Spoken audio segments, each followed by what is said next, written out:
पिता और पुत्र और पवित्र आत्मा के नाम पर आमीन। सबों को जय यीशु।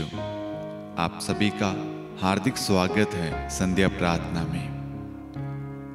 जितने भी लोग हमारे साथ में जुड़े हुए हैं, प्रार्थनाओं में भाग ले रहे हैं, प्रार्थना को शेयर कर रहे हैं, अपनी प्रार्थनाएं लाइव चैट कमेंट में भेज रहे हैं, उन सबको प्रभु के हाथों में सौंपते हैं। मेरा विश्वास है कि आप सब इस प्रार्थना के द्वारा आशीष प्राप्त कर रहे हैं और प्रार्थना और वचन के द्वारा अपने परिवार में, अपने जीवन में आप ढेर सारी कृपाएं, अनुग्रह, अभिषेक आपको मिल रहा है। Hallelujah, hallelujah. मेरे प्यारे भाइयों और बहनों, हम आज से प्रार्थना के फायदे यानी बेनिफिट ऑफ प्रेयर पर मनन चिंतन करने जा रहे हैं। हम एक हफ्ते एक वचन को लेंगे और प्रार्थना के बारे में जानेंगे कि प्रार्थना करने से क्या लाभ होता है, क्योंकि बहुत सारे लोग प्रार्थना को कमजोर समझने लगे हैं कि प्रार्थना से कुछ नहीं होता, लेकिन वचन हमें बताएगा प्रार्थना करने से क्या लाभ है, वचन पढ़ने से क्या लाभ है। इसलिए कोई भी व्यक्ति इस प्रार्थना से वंचित ना रहे। तो आप उन सब तक इस वीडियो को, इस प्रार्थना को जरूर पहुंचाएं। आपका एक शेयर, एक कमेंट पर्सनली हमें मजबूत बनाएगा, हमारे विश्वास में वृद्धि करेगा। मैं आप सभी के कमेंट को, प्रार्थनाओं को पर्सनली देखता हूं और मुझे खुशी होती है कि आप चाहे 100 लोग देख रहे हो, 200 देख रहे हो, 300 देख रहे हो, लेकिन आप बड़े चाह के साथ, विश्वास के साथ आप प्रार्थना में भाग ले रहे हैं, तो अवश्य प्रभु आपके द्वारा कार्य कर रहा है। मेरा विश्वास है कि प्रभु ने आपको चुना है। जितने भी लोग प्रार्थना को सुन रहे हैं, भाग ले रहे हैं, प्रभु ने आपको चुना है। अब प्रभु आपको तैयार कर रहा है, मजबूत कर रहा है, ताकि आपके द्वारा प्रभु आपके परिवार में, आपके पल्ली में, आपके डायसिस में प्रभु बदलाव लाए, कार्य करे, ईश्वर की वचन की घोषणा करे। Hallelujah, hallelujah. जल्दी से आप अपनी बाइबल खोलें, अपना नोटबुक, पेन, पेपर जो भी है आप जल्दी से लेकर बैठें। आज हमारे मनन चिंतन का वचन है संत मत्ती अध्याय 26 वाक्यांश 41। संत मत्ती अध्याय 26 वाक्यांश 41। प्रभु का वचन कहता है, जागते रहो और प्रार्थना करते रहो, जागते रहो और प्रार्थना करते रहो, जिससे तुम परीक्षा में ना पड़ो।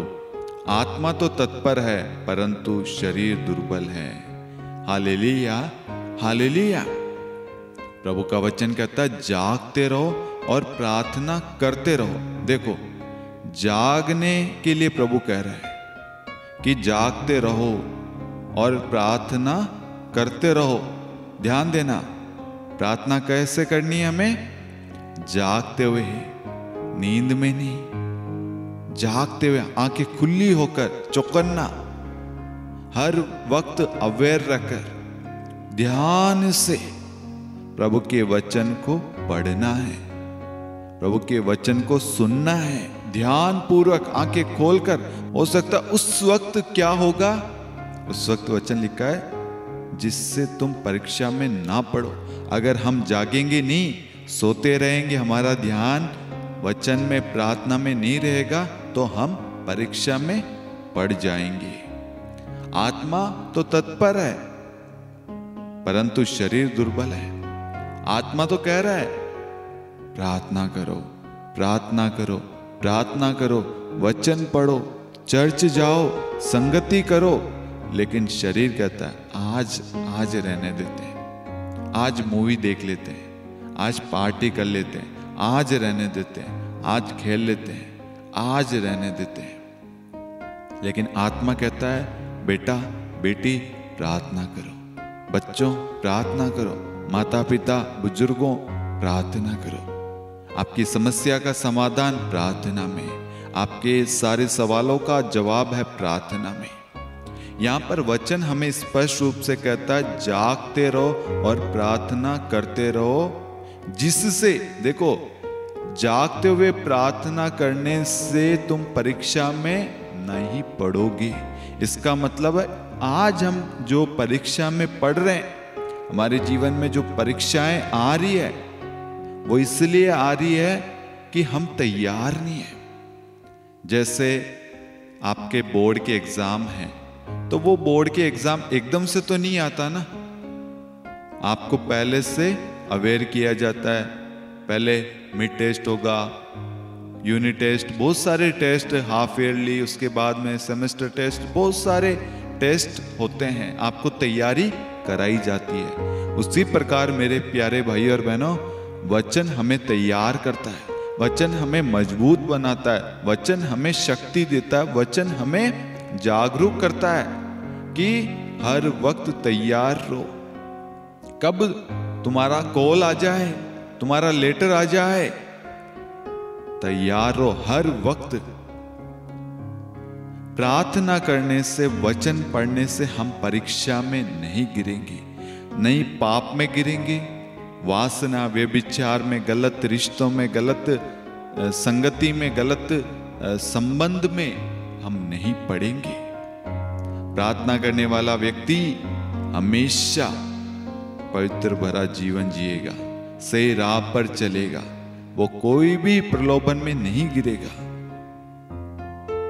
ये कब होगा? ये तब होगा जब हम प्रार्थना को समझेंगे, प्रार्थना को महत्व देंगे, प्रार्थना को समय देंगे।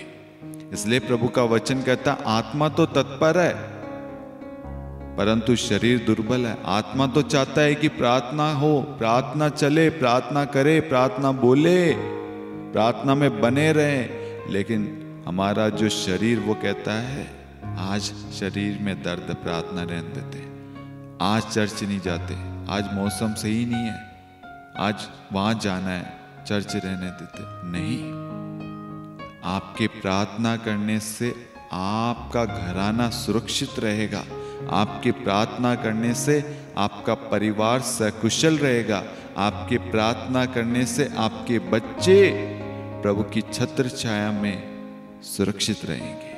Hallelujah, hallelujah.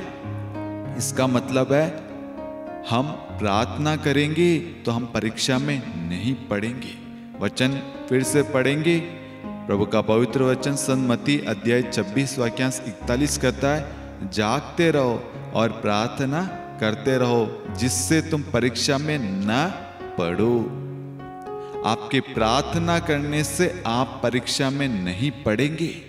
तो आज हमें प्रभु स्पष्ट रूप से कहता है प्रार्थना करने वाला परिवार, प्रार्थना करने वाला व्यक्ति कभी भी परीक्षा में नहीं पड़ेगा। उसके जीवन में चाहे कितनी भी बड़ी बड़ी परीक्षाएं आए तो वो उस परीक्षा से बाहर निकलेगा। क्यों? क्योंकि उसका उत्तर प्रार्थना में है, उसे प्राप्त होता है। जब वो प्रार्थना करता है उसे हौसला, बल, सामर्थ्य, शक्ति सब कुछ प्रभु से प्राप्त होता है, जिसकी वजह से उसके जीवन में चाहे कितनी भी परीक्षा आ जाए, प्रलोभन आ जाए, प्रॉब्लम्स, बीमारी, कष्ट आ जाए, लेकिन वो कमजोर नहीं होगा, वो हारेगा नहीं, बल्कि वो उसका सामना करके उससे बाहर निकलेगा और उसकी जीत होगी।